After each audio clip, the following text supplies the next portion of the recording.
Hello, my name is Shelton Kozak, and I'm going to talk about my project for the semester, The Center of It All, Studying in the Student Center.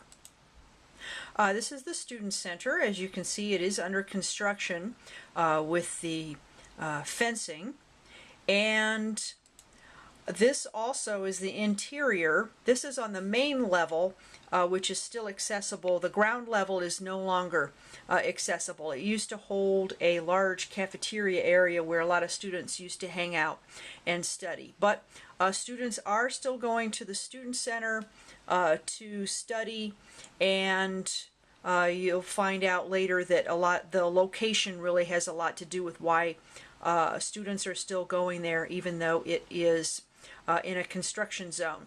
And this is a hallway between the hotel lobby and a coffee shop that's there. In the fall of 2018, I taught a class called University 101, and it's a class for new freshmen. And I work 35 miles away, and I needed to find a place where I could have office hours locally, where students could find me. And I wanted to find an open area where I could be seen. If I went to the library, I thought that the students might have a more difficult time trying to find me. So the hotel lobby is in a very open space in the Student Center. And while I was there last semester, I saw many students who were studying. They were spending time on their phones, but they were studying on the main level. And there's quite a bit of construction noise, and I wondered, why are students there, and why do they want to study in the Student Center despite the construction? And so the purpose of this study is to kind of explore how they use the spaces on the main level of the Student Center as study space. And also, really, why do they like going to the Student Center so much, that those who are there, why do they put up with the construction? So most of what I did was participant observation. I spent over 17 total hours in making observations, mostly during the daytime, Monday through Friday, mostly in the mornings based on my work schedule. I did do 5 interviews of students. They all coincidentally were undergraduate students.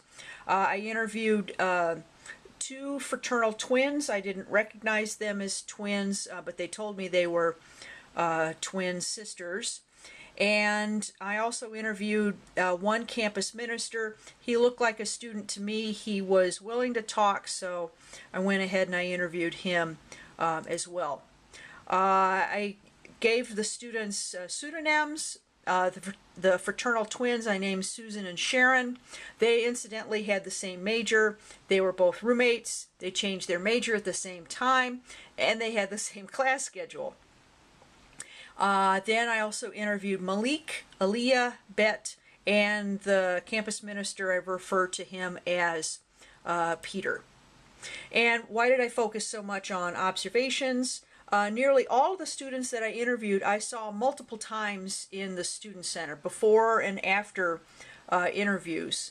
Nearly all of the students I observed who I did not interview, and those who I did interview, they spent time on their phone as well. Sometimes they would text, and sometimes they would text for quite a bit, and they would spend quite a bit of time on their phone. They didn't necessarily talk about being on their phone when they were at the Student Center, so the observations were what students were really doing, and I kind of question really how much time is spent studying versus students being on the phone. So there's a little bit of incongruence between what they said they would do and what they were doing in the Student Center and how much time they were spending on their phone.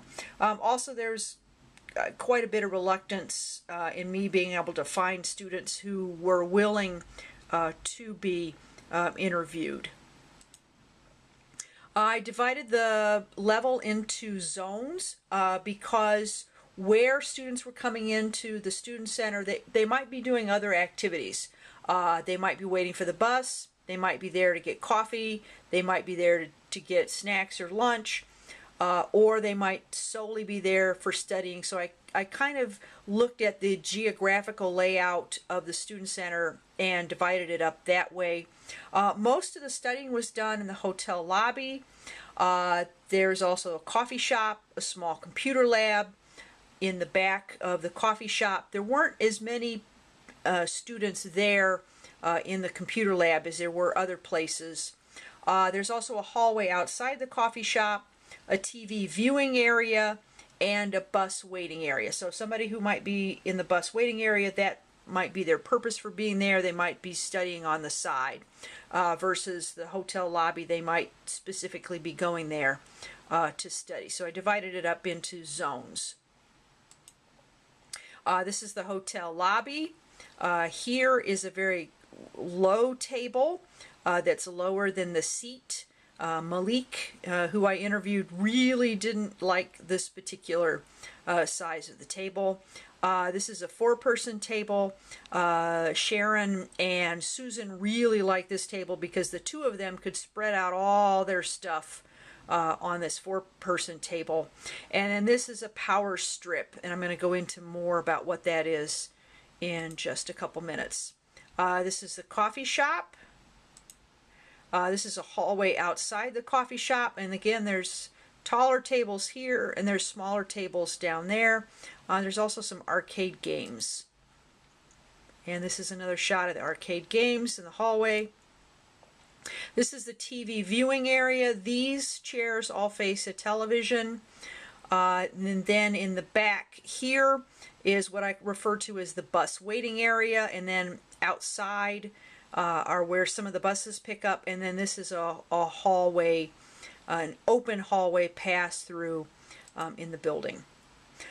So I did a lot of participant observation. I was doing my homework. I was watching other students doing their homework, and my homework was this class.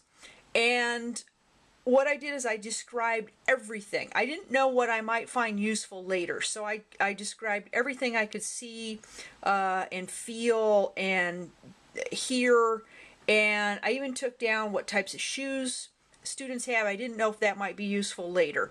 And some patterns and themes started to emerge as I was doing that. Nearly everybody wore hooded sweatshirts or hoodies, and nearly all of the students had book bags with them.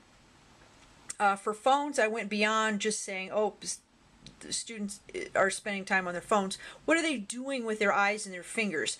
Are they watching something on Netflix? Are they interacting with their phones?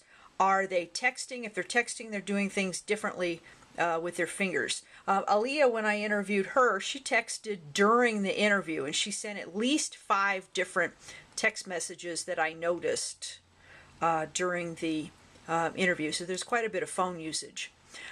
So for some of the literature, or what I call ideas drawn from other scholars, and one of them that really jumps out is the chapter on illumination that we read for this class.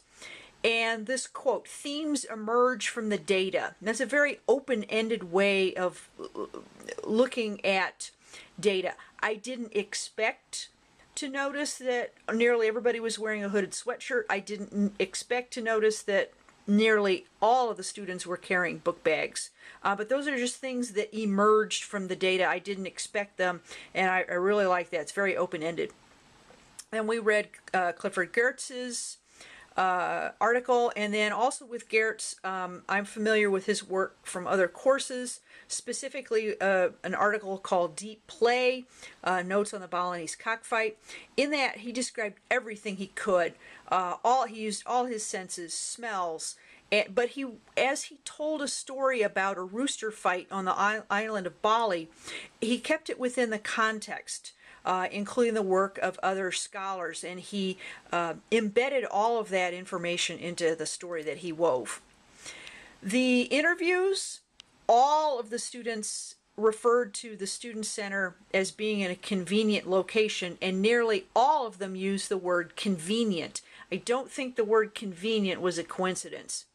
And most of them described that as a place to stop in between classes. It was a good place to meet for study groups. The construction noise, yes, it can be a bother, but it wasn't too horrible. Students who I interviewed who were students last year did miss the food court that was there on the lower level. And then Bet, who was on the bowling team, she missed the bowling alley that was in the basement, and that's under construction right now. She had to go somewhere else for bowling. Malik's favorite place about the student center is there's outlets everywhere, and he was referring to these kind of outlets here. And then up here, this is a different type of outlet. This is called a puck. And Peter mentioned the pucks, and he didn't think he remembers ever seeing anybody using the pucks. Those are pucks that can be checked out from the library and plugged into devices. But nobody knew what they were, according to Peter. There was a news article that came out about the pucks, so maybe now they know about the pucks, but he thought they were very underutilized. Some other things that came out from this study: group study is very beneficial. Malik usually meets with his friends to study. Susan and Sharon study together. The students that Peter ministers, they have their Bible study together. And I observed 7 students scattered all throughout the hotel lobby. They all were reading the same book, and they were sitting independently. And then after about an hour, they all kind of came together to talk. And it took me a while to notice, hey, wait a minute, all these students are reading the same book. And I'll let you read the quote from Malik.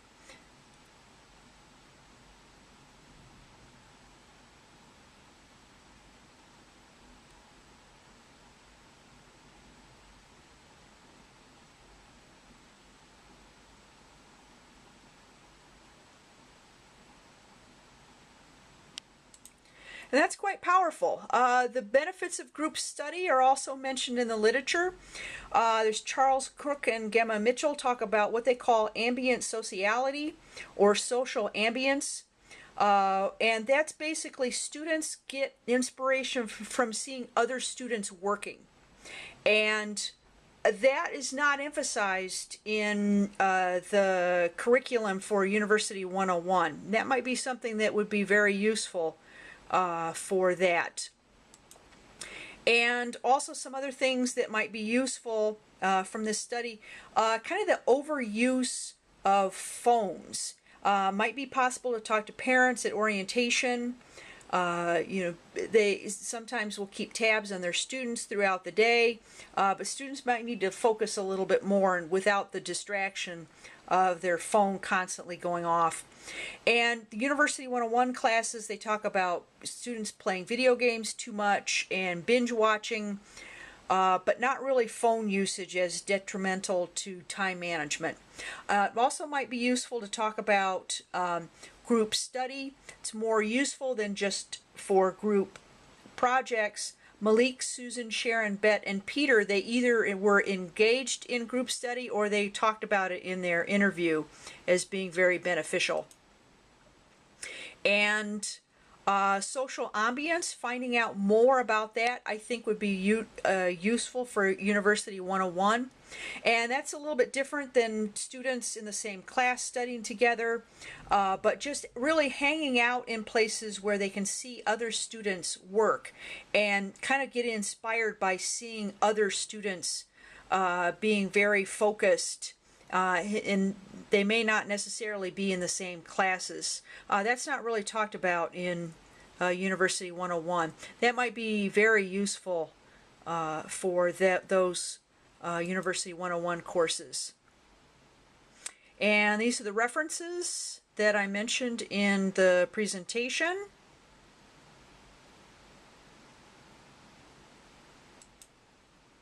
And thank you for listening.